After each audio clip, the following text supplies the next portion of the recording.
ഭയപ്പെടരുത്, മറ്റൊരു പ്രപഞ്ചം വരുന്നുണ്ട്. അപ്പോഴല്ലോ ഒരൊറ്റ കാര്യം പറയാൻ വേണ്ടിയതാണ്. റിലീസിന്റെ അന്ന് കൽക്കി ഉണ്ട്. കൽക്കി 2 ദിവസമായി വീഡിയോ എടുക്കാൻ പറ്റുന്നുണ്ടായിരുന്നില്ല, കുറച്ച് ചെറിയൊരു തിരക്കായിരുന്നു. എൻ്റെ മോനെ വിഷയപടം എന്ന് വെച്ച് കഴിഞ്ഞാൽ വിഷയ സാധനം.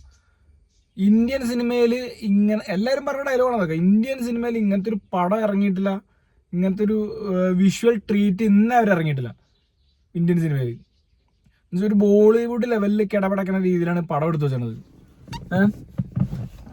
പടത്തിൻ്റെ ഇതിവൃത്തം മഹാഭാരതം. അതായത് മഹാഭാരതത്തിൻ്റെ കഥയെ അവിടെ നിന്ന് തുടങ്ങി ഒരു 850 വർഷങ്ങൾ കൂടി കഴിഞ്ഞ്, ഇപ്പോൾ 2024 850 വർഷം കൂടി കഴിഞ്ഞിട്ടുള്ളൊരു കഥ. അത് ആ സമയത്തെ കാലഘട്ടത്തിൽ ഉണ്ടാവുന്ന ഫ്യൂച്ചറിസ്റ്റിക് ആയിട്ടുള്ള കുറേ കാര്യങ്ങളൊക്കെ ഉൾപ്പെടുത്തിക്കൊണ്ട് ഇത് ഇങ്ങനെയായിരിക്കും, ഇത് അങ്ങനെയായിരിക്കും എന്നൊക്കെ ഊഹിച്ച്. അപ്പോൾ ഒരു മൊത്തം ഒരു 6000 വർഷത്തെ കഥയാണ്. ഏകദേശം ഒരു 6000 വർഷത്തെ കഥ എന്ന് പറയുമ്പോൾ ഒന്ന് ആലോചിക്കുക, എന്തൊക്കെ പറയാനുണ്ടാവും. മഹാഭാരതം എന്നുള്ള കഥ ഏത് രീതിയിൽ എങ്ങനെ എടുത്താലും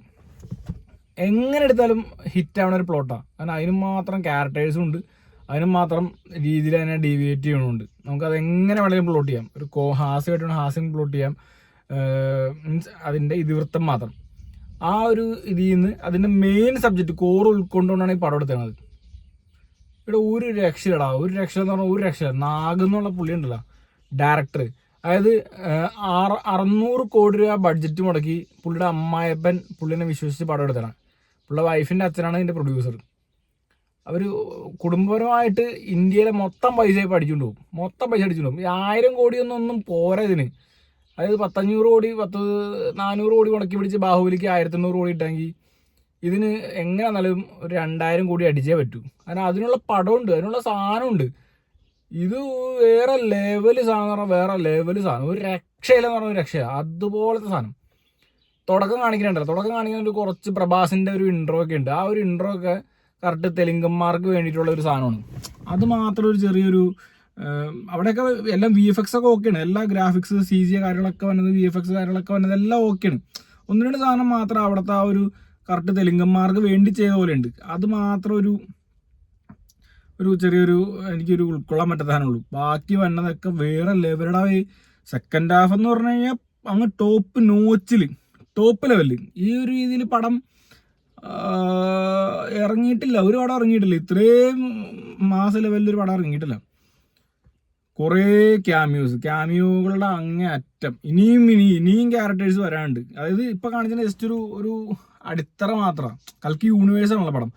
ഇതിൻ്റെ ഈ യൂണിവേഴ്സിൽ കുറേ ക്യാരക്ടേഴ്സ് ഉണ്ട്. കുറേ ക്യാരക്ടേഴ്സിൽ ഇവരെല്ലാവർക്കും ഇൻഡിവിജ്വൽ കഥയുണ്ട്. വേണമെങ്കിൽ ഇത് ഭയങ്കര വലിയ ഇതാക്കിയിട്ട് ചെയ്യാം. സിനിമ മാത്രമല്ല, ഇപ്പം മാർവൽ DC ഒക്കെ ഇറക്കിയ പോലെ കുറേ സിനിമകൾ ഇറക്കി പിന്നെയും ക്യാരക്ടേഴ്സ് ഉണ്ട്. അപ്പോൾ അതിനൊക്കെ വേണമെങ്കിൽ കാർട്ടൂണായിട്ടോ അല്ലെങ്കിൽ വെബ് സീരീസ് ആയിട്ടോ ആർക്ക് വേണമെങ്കിലും പ്ലോട്ട് ചെയ്യാം. ഏത് രീതിയിലും ചെയ്യാം. അത്രയും ക്യാരക്ടേഴ്സ് ഉണ്ട്. ഈവൻ അന്നാബൻ്റെ ക്യാരക്ടറിന് വരെ നമുക്ക് വേറെ സെപ്പറേറ്റ് ഒരു മെയിൻ ക്യാരക്ടറായിട്ട് നമുക്ക് ചെയ്യാം. അതിനുള്ള സാധനമുണ്ട്, അതിനുള്ള പ്ലോട്ടുണ്ട്, അതിനുള്ള കഥയുണ്ട് അതിനകത്ത്. കഥ കണ്ടവർക്ക് അറിയാം അന്നാബൻ്റെ കാര്യമൊക്കെ. ഇതിനകത്ത് മെയിൻ ക്യാരക്ടർ കൽക്കി എന്നുള്ള ആളാണ്. ആളെ ഇതുവരെ ആരാന്ന് കാണിച്ചിട്ടുള്ള, മീൻസ് ആരാണ് കൽക്കി, എന്താണ് കൽക്കി ഒന്നും കാണിച്ചിട്ടുള്ള. അതൊക്കെ വന്നുള്ള അടുത്തടുത്ത ലെവലിലേക്ക് വന്നെ. കൽക്കി പ്രഭാസല്ല പ്രഭാസിൻ്റെ ക്യാരക്ടർ കർണനും പിന്നെ വേറൊരു ഏറ്റവും ന്യൂജനായിട്ടുള്ള ഒരു പയ്യനും കൂടിയാണ്, ഒരു ക്യാരക്ടറായിട്ടാണ്. അങ്ങനെ 2 പേരാണ്. കൽക്കി എന്നുള്ള ക്യാരക്ടർ ആരാന്ന് പറഞ്ഞിട്ടില്ല. കൽക്കി എന്താണ് ആരാണ് ഒന്നും ഡെറിവേറ്റ് ചെയ്തുള്ള ഒന്നും കാണിച്ചിട്ടില്ല. ദീപിക കൽക്കിയുടെ അമ്മയാണ്. ഓക്കെ, കൽക്കി എന്നുള്ള ശരിക്കും നമ്മുടെ പുരാണം വെച്ചിട്ട് ഭഗവാൻ വിഷ്ണുവിൻ്റെ 10ാമത്തെ അവതാരമാണ് കൽക്കി. അതായത് സർവനാശം കഴിഞ്ഞ് ഭൂമിയിൽ കുറച്ച് പേര് അവശേഷിക്കും. ആ കുറച്ച് പേരിൽ നല്ലവരും ചീത്തവരും ഉണ്ടാവും. ആ ചീത്തവർ നല്ലവരെ എല്ലാം അടക്കി ഭരിച്ച് ഒരു സെപ്പറേറ്റ് ഒരു സ്ഥലത്ത് അവരുടേതായിട്ടുള്ള ഒരു രോഗം സൃഷ്ടിച്ച് ബാക്കിയുള്ള ഭൂമിയെ മൊത്തം നശിച്ച് ഗംഗയിലുള്ള ഒരു തുള്ളി വെള്ളം പോലും ഇല്ലാതെ ഗംഗാ നദി നശിച്ച് അങ്ങ് അറ്റമായി കഴിഞ്ഞ് കഴിയുമ്പോൾ ആണ് ലാസ്റ്റ് സർവനാശത്തിനാണ് കൽക്കി അവതരിക്കുന്നത്. കലി എന്നുള്ളൊരു ഓപ്പോസിഷൻ നിൽക്കുന്ന ഒരാളെ നിഗ്രഹിക്കാനും ഭൂമിയിൽ ശാന്തത നിലനിർത്താനും വേണ്ടിയിട്ടാണ് കൽക്കി എന്നുള്ള അവതാരം വരണത്. അപ്പം അതൊക്കെ പുരാണങ്ങളിൽ പറയണത്. ഈ സിനിമയിലും ഏകദേശം ഈ സിനിമ പുരാണമായിട്ട് കണക്റ്റാണ്.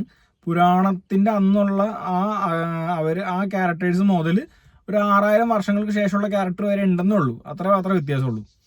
അപ്പം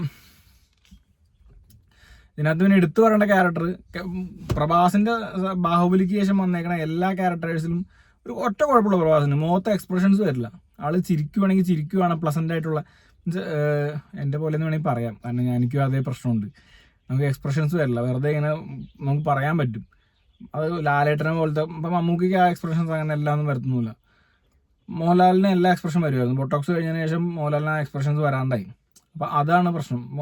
പ്രഭാസിനും ഈ പറഞ്ഞ ബൊട്ടോക്സ് ചേർന്ന് എനിക്ക് തോന്നുന്നത്. അപ്പം ആ എക്സ്പ്രഷൻസ് വരില്ല, ക്യൂട്ട്നെസ് ഒന്നും വരത്തില്ല. അതൊരു പ്രശ്നമാണ്.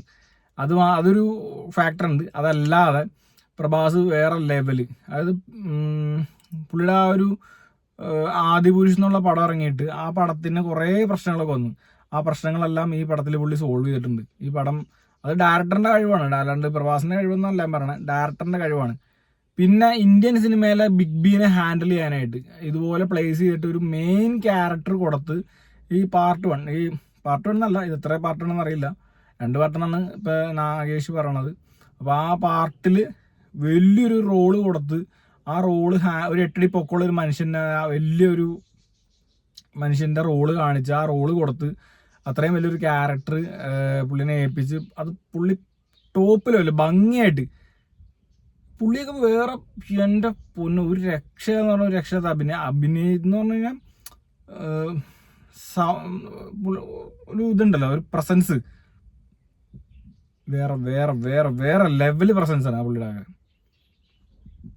പിന്നുള്ളത് ഒരു 5 മിനിറ്റ് കമലഹാസനെ കാണിക്കുന്നുണ്ട്. പുള്ളി എന്തുകൊണ്ടാണ് ഉലകനായകൻ എന്ന് പറയണതെന്ന് വെച്ചാൽ ആ ഒരു 5 മിനിറ്റ് മാത്രം കണ്ടാൽ മതി. ഉലകനായകൻ കമലഹാസൻ എന്നുള്ള എൻ്റെ അഴിഞ്ഞാട്ടം വരാൻ പോണത് പുള്ളിയുടെ ഡിസ്ക്ലോസ് ചെയ്യാൻ വേണമെങ്കിൽ വില്ലൻ കമലഹാസനാണ്. ആ ഒരു അഴിഞ്ഞാട്ടം കാണിക്കുന്നത് അടുത്ത പാർട്ടിലായിരിക്കും. അത് കാണുന്നതോടുകൂടി മഹാഭാരതമുള്ള പടത്തിൻ്റെ കംപ്ലീഷനായിരിക്കും മിക്കവാറും. അതായത് ഇതുപോലത്തെ ഇത്രയും ലെവലിൽ ഇത്രയും ഒരു വില്ലനിസം, ആരും കാണിക്കാത്തൊരു വില്ലനിസവും അത് ആരും ഡെറിവേറ്റ് ചെയ്യാത്ത രീതിയിലുള്ളൊരു ഫ്യൂച്ചറിലെ വില്ലനാണ്. ഇനി ഒരു 800 വർഷങ്ങൾക്ക് ശേഷം ഉണ്ടാവുന്ന വില്ലനാണ് പുള്ളി. അപ്പം എന്ത് കാലം വരെ പുള്ളിയുടെ ഒരു 800 വർഷം കഴിഞ്ഞിട്ട് സിനിമ ഓടണമെങ്കിൽ ഈ പടം അന്നും ആൾക്കാർ ആരെങ്കിലും കാണുന്നുണ്ടെങ്കിൽ ഒന്ന് ആലോചിച്ച് നോക്കി. അന്നത്തെ റോള് ചെയ്യേണ്ട ആള് ചെയ്യണം പടം ഇന്ന് ചെയ്തേക്കണു. അന്ന് സിനിമ ഒന്നും ഉണ്ടെന്നല്ല ഞാൻ പറഞ്ഞത്, ഞാൻ ഒരു ഇത് പറഞ്ഞാണ്. ഇതെല്ലാം ഡയറക്ടറിൻ്റെ കഴിവാണ്, ഡയറക്ടർ ബ്രില്യൻസ് മാത്രമാണ്. പിന്നെ എന്താ വെച്ചാൽ കമലഹാസൻ പറഞ്ഞു ഇവൻ അന്നാപൻ, ശോഭന, പിന്നെ കുറേ കുഞ്ഞു ക്യാരക്ടേഴ്സ് ഉണ്ട്. വിജയ് ദേവരകൊണ്ട, മറ്റേ ഇവൻ ബാഹുബലിയുടെ ഡയറക്ടർ എന്താ പേര്, രാജമൗലി. ഇവർക്കൊക്കെ ചെറിയ ഫണ്ണി എലമെൻസാണ് രാജമൗലിക്ക് കൊടുത്തേക്കണേ. ചെറിയ ഫണ്ണി, അതായത് ഇവനൊരു ബൗണ്ടി ഹണ്ടറാണ്. എത്ര യൂണിറ്റ് ഉണ്ടെങ്കിലാണ് ഇവർക്ക് ആ ഒരു ലോകത്തേക്ക് പോകാൻ പറ്റുള്ളൂ എന്നുള്ളൊരു അത് നിങ്ങൾ പടം കാണ്. പിന്നെ ദൈവത്തെ ഓർത്ത് ഈ പടം തിയേറ്ററിൽ തന്നെ കാണുക, തിയേറ്ററിൽ കണ്ട് കണ്ണിന് എൻ്റർടൈൻമെൻറ്റ് കൊടുക്കുക. നമ്മൾ അത് ഒരു സെക്കൻഡ് നമുക്ക് ലാഗ് അടിക്കാതെ, ഒരു സെക്കൻഡ് നമ്മളെ ബോറടിപ്പിക്കാതെ ഈ പടം നമ്മളെ എൻ്റർടൈൻ ചെയ്ത് ത്രൂ ഔട്ട് ഒരു എൻ്റർടൈൻ ചെയ്ത് നമ്മൾ എഡ്ജ് ഓഫ് ദ സീറ്റ് എന്നൊക്കെ പറയില്ല, നമ്മൾ കയറി ഇരുന്ന് കഴിഞ്ഞാൽ നമുക്ക് അങ്ങോട്ട് ഇരുന്ന് കണ്ട് ഒരു പെപ്സിയും കുടിച്ച് ഒരു പോപ്കോൺ തിന്നങ്ങോട്ട് ഇരുന്ന് കണ്ടു കഴിഞ്ഞാണ്ടല്ലോ നമ്മൾ ഹാപ്പി ആയിട്ട് നമ്മൾ ഇറങ്ങി വരും ആ തിയേറ്ററിൽ നിന്ന്. അത്രയും ടോപ്പ് ലെവലിൽ ക്ലാസ് പടമാണ്. വിഷ്വൽ ട്രീറ്റ് പടത്തിൽ 3D കാണുകയാണെങ്കിൽ ഏറ്റവും ബെറ്റർ. ഞാൻ കണ്ടത് 2D ആയിരുന്നു. എനിക്ക് ടിക്കറ്റ് ഫസ്റ്റ് ഡേ കിട്ടിയത് 2D ആയിരുന്നു, മലയാളമാണ് കിട്ടിയത്, അതാണ് ഞാൻ കണ്ടത്. വിഷ്വൽ ട്രീറ്റ് എന്ന് വെച്ചാൽ മറ്റൊരു സിനിമകളിലൊക്കെ നമ്മളൊരു കുറ്റം പറയാനുണ്ടാവില്ല, അതിനകത്ത് കുറ്റമായിട്ട് കുറ്റം പറയാനില്ലടാ. അത്രയും ആ ലെവലിലെ പടം നിൽക്കണത്, പടം ആ ലെവലിൽ പോകേണ്ട പടമാണ്, ആ ലെവലിൽ പോയിട്ടുള്ള പടമാണ്, ആ ലെവലുള്ള പടമാണ്. അതിനൊന്നും കുറ്റം പറയരുത് അതിനകത്ത്. കാരണം ഇന്ത്യൻ സിനിമയിൽ ഈ പറഞ്ഞ DC, മാർവല്, സ്റ്റാർ വാർസ് ഒക്കെ ആയിട്ട് ഒരു കോമ്പീറ്റ് ചെയ്യാൻ പാകത്തിനൊരു പടം ഒരെണ്ണം എടുത്ത് വെക്കാന്ന് പറഞ്ഞു കഴിഞ്ഞാൽ ആ ഒറ്റയ്ക്ക് ഒരെണ്ണം ഉള്ളത് ഇതാണ്. ഈ ഒറ്റ പടമേ ഉള്ളൂ എടുത്ത് വെക്കാനായിട്ട്, വേറൊരു പടം ഇല്ല ഇതുവരെ. ഈവൻ ബാഹുബലി പോലും നമുക്കൊന്നും പ്ലേസ് ചെയ്യാൻ പറ്റില്ല. അതൊന്നും ഒരു ഫ്രാഞ്ചൈസി നമുക്ക് പ്ലേസ് ചെയ്യാൻ പറ്റത്തില്ല, ഇതായിട്ട് കമ്പയർ ചെയ്യാൻ പറ്റത്തില്ല. ആദിപുരുഷനുള്ള പടം നമുക്ക് കമ്പയർ ചെയ്യാൻ പറ്റത്തില്ല. കാർട്ടൂൺ മൂവി അതൊന്നും അല്ല. ഇതാണ് അടിത്തറ. അടുത്ത പാട്ടെന്ന് പറഞ്ഞു കഴിഞ്ഞാൽ നാഗേഷ് ഇതിന് മുകളിൽ ചെയ്തേ പറ്റൂ. കാരണം ഇതിന് മുകളിൽ ചെയ്ത് കാണിച്ചേ പറ്റും. ആ പുള്ളി അത് കാണിക്കും. പുള്ളി മഹാഭാരതം എടുക്കളിയാ എത്രയും പെട്ടെന്ന്. ഒരു പടത്തിന് പുള്ളി കൊടുത്തേക്കണത് 5-6 വർഷമാണ്. 6 വർഷം, 2 വർഷം സ്ക്രിപ്റ്റ് എഴുതാൻ, 2 വർഷം പ്രീ പ്രൊഡക്ഷൻ, 1 വർഷം ഷൂട്ടിങ്, മൊത്തം 5 വർഷമാണ് ഈ പടം കൽക്കി എന്നുള്ള പടം. ഇനി അടുത്ത 3 വർഷത്തിനുള്ളിൽ പുള്ളി അടുത്ത ഷൂട്ടിങ് തുടങ്ങുള്ളൂ എന്ന് പറയണേ. പുള്ളിക്ക് 2 വർഷം എന്തായാലും ഷൂട്ട് ചെയ്യാൻ വേണ്ടി വരും. അപ്പോൾ ഒരു 2030 ഈ അടുത്ത ഇതിൻ്റെ പടം റിലീസ് പ്രതീക്ഷിച്ചായി. 2030 2029 മാക്സിമം കിട്ടിയ 28 കിട്ടില്ല, എങ്ങനെ വന്നാലും കിട്ടില്ല. ഒരു 3 വർഷം 4 വർഷം പിടിക്കും എന്തായാലും റിലീസ് ചെയ്യാൻ. അപ്പം ഇതിൻ്റെ ചെറിയ ചെറിയ ക്യാരക്ടേഴ്സും കാര്യങ്ങളൊക്കെ വെച്ചിട്ട് ആരെങ്കിലുമൊക്കെ ഒരു വെബ് സീരീസോ അല്ലെങ്കിൽ എന്തെങ്കിലുമൊക്കെ പിടിക്കുക. മഹാഭാരതം എന്ന് പറഞ്ഞു കഴിഞ്ഞാൽ വേറെ ലെവല് കഥയാണ്, പ്ലോട്ടാണ്.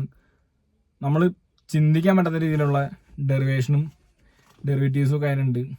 നമുക്കത് ഏത് ലെവലിൽ വേണമെങ്കിൽ കൊണ്ടുപോകാം. അപ്പോൾ ഈ പടം നിങ്ങൾ തിയേറ്ററിൽ തന്നെ കാണാം, വേറെ ലെവൽ പടമേ. അപ്പോൾ ഓക്കെ, ബൈ.